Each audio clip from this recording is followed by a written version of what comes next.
Tomato flavour అంటే నచ్చిన వారు ఎవరైనా ఉంటారా? ఒకవేళ ఉంటే వారి కోసమే ఈ సింపుల్ రెసిపీ, 10 నిమిషాల్లో అయిపోయే క్విక్ లంచ్ బాక్స్ రెసిపీ. ఇది తిన్నారంటే మళ్ళీ మళ్ళీ కావాలి అని అంటారు. ఒకసారి దానికి కావాల్సిన ఇంగ్రీడియంట్స్ ఏంటో చూద్దామా?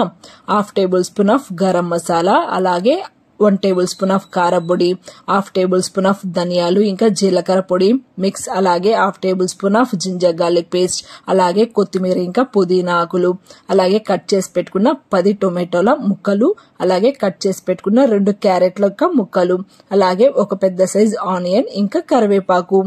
ఈ హోమ్ మేడ్ గరం మసాలా ఉంది కదా, స్మెల్ చాలా బాగుంటుంది, టేస్ట్ కూడా చాలా బాగుంటుంది. అలాగే 20 నిమిషాల ముందు నానబెట్టుకున్న 2 గ్లాసుల బియ్యం. ఒక కుక్కర్ ని తీసుకుని దాంట్లో 2 టేబుల్ స్పూన్ల ఆయిల్ వేయండి. ఆయిల్ వేడైన తర్వాత ఈ ఆనియన్ ముక్కలు ఉన్నాయి కదా, అవి వేసి బాగా వేయించండి. దాంతో పాటు కరివేపాకు కూడా వేసి బాగా వేగించాలి. ఈ ఆనియన్స్ ఉన్నాయి కదా, అవి బ్రౌనిష్ కలర్ లోకి రావాలి. దాని తర్వాత ఈ క్యారెట్ ముక్కలు వేసి బాగా వేయించండి. వేయిస్తున్నప్పుడు ఆయిల్ పైకి తేలాలి. దాని తర్వాత కాసిన్ని కాజు గింజలు ఉంటాయి కదా, అవి వేస్తే తినేటప్పుడు పంట కింద పడి చాలా బాగుంటుంది. దాని తర్వాత ఈ ఆకుకూరలు ఉన్నాయి కదా, అవి వేసేసి బాగా వేయించండి. నూనె పైకి తెల్లుతున్నప్పుడు మాత్రమే మనం కట్ చేసి పెట్టుకున్న టొమాటో ముక్కలు ఉన్నాయి కదా, అవి వేసేసి పచ్చివాసన పోయేంత వరకు వేయించండి. దాని తర్వాత ఈ పొళ్ళు ఉన్నాయి కదా, కారపొడి, ధనియా పొడి, జింజర్ గార్లిక్ పేస్ట్, అవన్నీ వేసి పచ్చివాసన పోయేంత వరకు వేయించాలి. నూనె పైకి తేలుతున్నప్పుడు మాత్రమే మనం ఎసరు కోసం నీళ్లను వేయాలి. ఎసరుకు మీకు తెలుసు కదా, 1 గ్లాసు బియ్యానికి 2 గ్లాసుల నీళ్లు వేయాలి.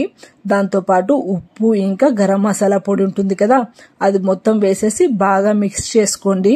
మిక్స్ చేసుకున్న తర్వాత ఇప్పుడే మీరు ఉప్పు కారం అన్ని చూసుకోవాలి. మళ్ళీ విజిల్ పెట్టేసి 2 విజిల్ వస్తే సరిపోతుంది. కుక్కర్ లో ఆవిరి పూర్తిగా పోయిన తర్వాత మాత్రమే మనం కుక్కర్ మూతను ఓపెన్ చేయాలన్న విషయం గుర్తు పెట్టుకోండి. అంతే, మనకు టొమాటో రైస్ రెడీ అయిపోతుంది. దీన్ని వేడివేడిగా తింటే చాలా బాగుంటుంది. దీని కాంబినేషన్ గా నేనైతే శనగింజల చట్నీ అయితే చాలా ఇష్టపడతాను. ఒకవేళ రహితాతో గానీ లేదా ఆకుకూరలతో గానీ చాలా బాగుంటుంది. మీరు కూడా ఒకసారి ట్రై చేసి టేస్ట్ ఎలా ఉందో కామెంట్ లో చెప్పండి. అలాగే మా ఛానల్ ని సబ్స్క్రైబ్ చేసుకోండి. మరిన్ని వివరాల కోసం పక్క ఉన్న గంట కూడా కొడితే మరో మంచి వీడియోతో మీ ముందుంటాను.